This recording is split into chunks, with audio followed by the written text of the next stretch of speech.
Morning classes.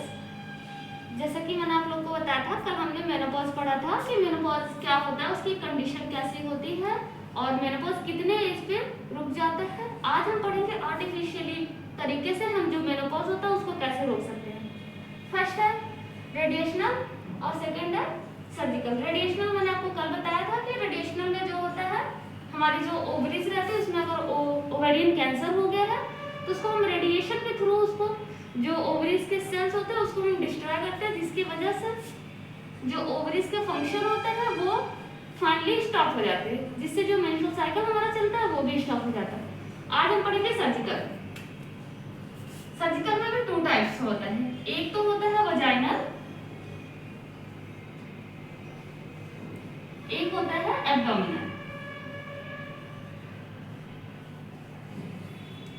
अभी हम देखते हैं वजाइनल। वजाइना के अंदर कैसा होता है, surgically removal of the uterus through the vagina then during the prolapse of the uterus.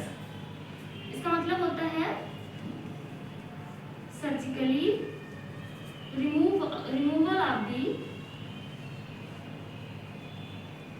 Vagina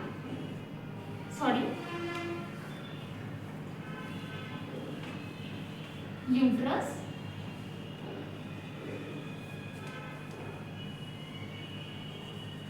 through the vagina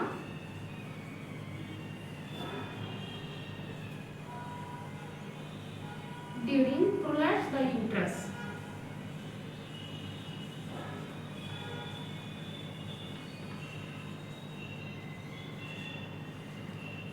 इसमें क्या होता है, जो हमारा यूट्रस होता है उसको हम क्या सर्जिकली रिमूव कर देते हैं, पर हम जो यूट्रस को निकालते हैं कहाँ से निकालते हैं, वजाइना, मतलब वजाइना के रास्ते से हम यूट्रस को निकाल देते हैं। और ये कब निकलता है, क्योंकि हमारा यूट्रस का जो शेप और साइज होता है वो बड़ा होता है, तो जब हम वजाइना के रास्ते से निकालते हैं तो यूट्रस को पहले प्रोलैप्स करते हैं, मतलब यूट्रस का जो साइज और शेप होता है वो छोटा कर लेते हैं। जब वो छोटा हो जाता है तो हम उसको वजाइना के थ्रू निकाल देते हैं, जिसको हम क्या बोलते हैं, वजाइना हिस्टेक्टोमी। इसको हम क्या बोलते हैं, वजाइना हिस्टेक्टोमी। नेक्स्ट क्या है, एब्डोमिनल हिस्टेक्टोमी। जो एब्डोमिनल हिस्टेक्टोमी है ये फर्दर 5 पार्ट्स में डिवाइड है। कितने पार्ट्स में, 5 पार्ट्स में। नेक्स्ट हम डिस्कस करते हैं एब्डोमिनल हिस्टेक्टोमी।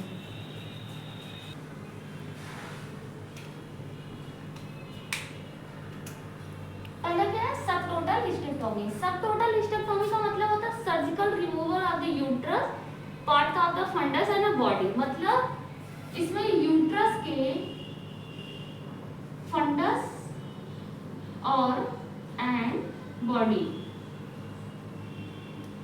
जो हमारा यूट्रस होता है, यूट्रस का सबसे जो ऊपर वाला भाग होता है जिसको हम क्या बोलते हैं, फंडस बोलते हैं, और जो उसको बीच वाला पार्ट्स होता है जिसको हम क्या बोलते हैं, बॉडी, जिसमें बॉडी जो होती है जिसमें बच्चे को कैरी करते हैं। बस हम सब टोटल हिस्टेक्टोमी में यूट्रस का फंडस और बॉडी जो होती है उसी को क्या करेंगे, हम सर्जिकली रिमूव करेंगे। नेक्स्ट क्या है, टोटल हिस्टेक्टोमी। टोटल हिस्टेक्टोमी में क्या करेंगे, टोटल यूट्रस, कंप्लीट यूट्रस, मतलब कंप्लीट यूट्रस, कंप्लीट जो यूट्रस रहता है उसको हम क्या करेंगे, सर्जिकली रिमूव कर देंगे। नेक्स्ट क्या है, पैन हिस्टेक्टोमी। पैन हिस्टेक्टोमी में क्या होगा, रिमूव द कंप्लीट यूट्रस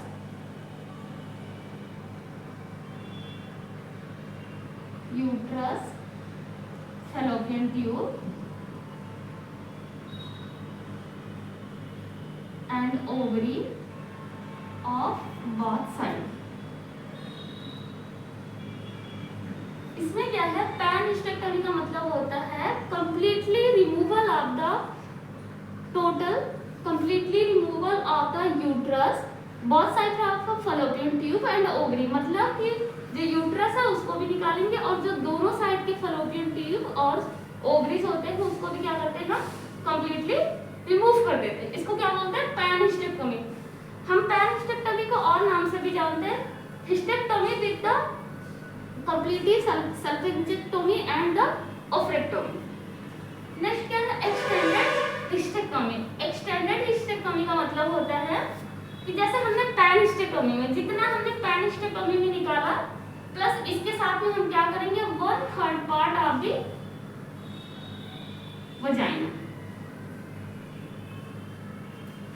हमने पेरिस्टेक्टोमी में यूट्रस निकाला था, फैलोपियन ट्यूब निकाला था, ओवरी निकाला था। लेकिन जब बात एक्सटेंडेड हिस्टेक्टोमी की आएगी तो इसमें हम क्या निकालेंगे, यूट्रस निकालेंगे, फैलोपियन ट्यूब निकालेंगे, ओवरीज निकालेंगे, उसके साथ 1/3 पार्ट ऑफ दी वजाइना, मतलब वजाइना का 1/3 भाग जो होता है उसको भी क्या करेंगे, कंप्लीटली रिमूव कर देंगे। नेक्स्ट क्या है, रेडियल हिस्टेक्टोमी। रेडियल हिस्टेक्टोमी में क्या है, जैसे मैंने यहाँ प्लस का निशान करा ना, मतलब कि इसके साथ साथ ये भी अगर आ जाएगा तो एक्सटेंडेड हिस्टेक्टोमी आ गया। रेडियल हिस्टेक्टोमी में क्या होगा, यूट्रस निकलेगा, यूट्रस के साथ साथ फैलोपियन ट्यूब निकलेगा, उसके साथ साथ ओवरी निकलेगा, उसके साथ साथ 1/3 part of the vagina and surrounding tissues and lymph node.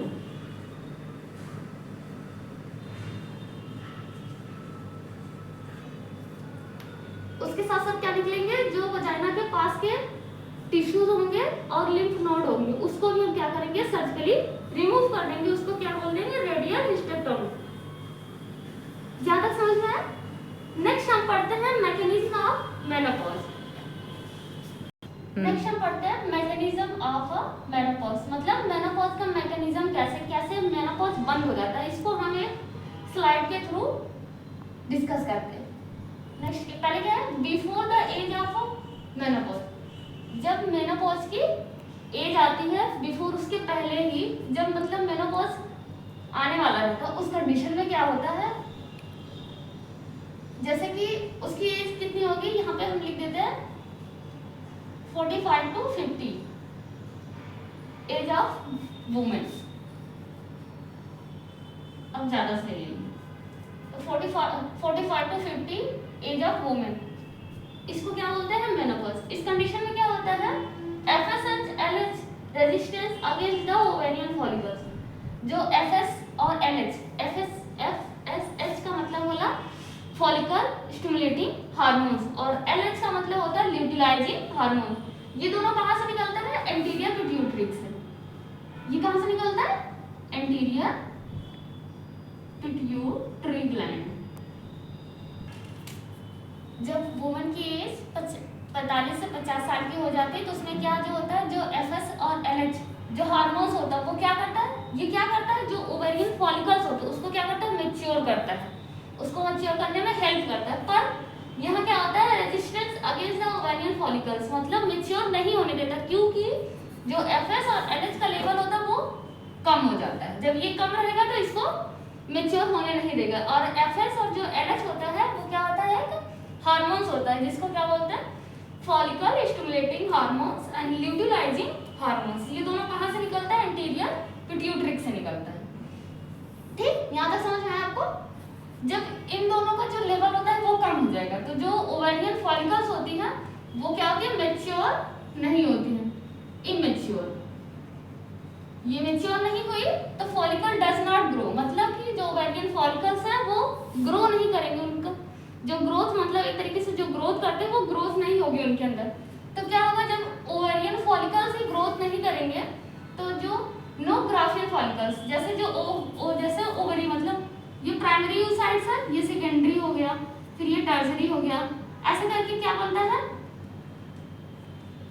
एक फॉलिकल बनता है ओवेरियन। ये ओवेरियन फॉलिकल्स होता है। जब ये ओवेरियन फॉलिकल्स रप्चर होता है, मतलब फट जाता है तो एक मैच्योर एग मिलता है और उसके साथ साथ बहुत सारे फॉलिकल्स मिलते हैं, जिसको हम क्या बोलते हैं, ग्राफियन फॉलिकल्स। इसमें क्या होगा, जब ओवेरियन फॉलिकल्स ग्रो ही नहीं कर रहा है तो रप्चर भी नहीं होगा। जब रप्चर नहीं होगा तो ग्राफियन फॉलिकल्स नहीं बनेगा, और ग्राफियन फॉलिकल्स नहीं बनेगा क्योंकि ग्राफियन फॉलिकल्स जो होता है ये क्या करता है, दो हार्मोन्स निकालता है, estrogen and progesterone. Graafian follicles क्या करता है, एस्ट्रोजन और प्रोजेस्टेरोन को निकालता है। इसकी हेल्प से क्या होता है, ओवुलेशन होता है। ओवुलेशन मतलब होता है कि ओवम का निकलना। तो ओवम नहीं निकला, जब ओवम ही नहीं निकला तो क्या होगा, जब ये ग्राफियन फॉलिकल्स बने ही नहीं, ग्राफियन फॉलिकल्स जब नहीं बनेगा तो कार्पस ल्यूटियम भी नहीं बनेगा, क्योंकि जो कार्पस ल्यूटियम वो किससे बनता है, फॉलिकल से बनता है। जब कार्पस ल्यूटियम नहीं बनेगा तो इसकी वजह से क्या होगा, जब कार्पस ल्यूटियम नहीं बनेगा तो कार्पस ल्यूटियम क्या करता है, ये भी क्या करता है, एक तरीके से एस्ट्रोजन और प्रोजेस्टेरोन का सिक्रीशन करता है। तो क्या करेगा, एस्ट्रोजन और प्रोजेस्टेरोन का ये सिक्रीशन करता है। जब ये कार्पस ल्यूटियम नहीं रहेगा तो एस्ट्रोजन और प्रोजेस्टेरोन का जो लेवल रहता है वो धीरे धीरे क्या होता है, कम हो जाता है। जब ये कम हो जाएगा तो जो प्रोजेस्टेरोन होता है वो क्या करता है, एक मिनट है, प्रोजेस्टेरोन जो होता है, जो एंडोमेट्रियम लेयर होती है, जो हमारी यूट्रस की इनर लेयर होती है, उसको क्या करता है, थिक बनाता है। जिसकी वजह से अगर ओवुलेशन हो रहा है तो जब स्पर्म से आके ओवम का मीट होता है, जब वो दोनों मिलते हैं तो जाइगोट बनता है, फिर फीटस का फॉर्मेशन होता है। जब प्रोजेस्टेरोन लेवल रहता है तब जो प्रेगनेंसी के लिए जो यूट्रस की इनर लाइनिंग होती है उसको क्या करता है, मेंटेन करके रखता है, तभी जो होती है प्रेगनेंसी कंसीव होती है। पर यहाँ पे क्या है कि एस्ट्रोजन और प्रोजेस्टेरोन का जो लेवल है वो बिल्कुल ही डिक्रीज है, कम है। तो इसमें क्या होगा, नो प्रिपेयर एंडोमेट्रियम लेयर, जो एंडोमेट्रियम लेयर होती है यूट्रस की वो प्रिपेयर नहीं होगी। जब वो प्रिपेयर ही नहीं होगी, जब एंडोमेट्रियम लेयर बनेगी नहीं तो वो शेड ऑफ भी नहीं होगी, मतलब टूट के निकलेगी भी नहीं। जब वो टूट के नहीं निकलेगी तो ब्लीडिंग भी नहीं होगी। जब ब्लीडिंग नहीं होगी तो इसी कंडीशन को हम क्या बोलते हैं, मेनोपॉज। इसको बोलते हैं एमेनोरिया बोलते हैं। इसको क्या बोलते हैं, एमेनोरिया बोलते हैं। उसी कंडीशन को क्या होता है, जब वो 45 to 50 इयर्स की एज होती है वोमन की, तो उसको क्या बोलते हैं, मेनोपॉज बोलते हैं, जिसमें परमानेंटली जो मेंस्ट्रुअल साइकिल होता है वो स्टॉप हो जाता है। यहाँ तक समझ में आया आपको? तो उसके अंदर क्या पढ़ा, मेनोपॉज क्या होता है, वो कितनी से कितनी एज तक का होता है। मेनोपॉज में आर्टिफिशियल पढ़ा, आर्टिफिशियल के अंदर सर्जिकल था, रेडिएशनल था, सर्जिकल के अंदर भी वजाइनल सर्जिकल था, और क्या था, एब्डोमिनल। इतनी सारी चीजें हमने डिस्कस कर ली। अब हम नेक्स्ट पढ़ेंगे ऑर्गन चेंजेस आफ्टर मेनोपॉज।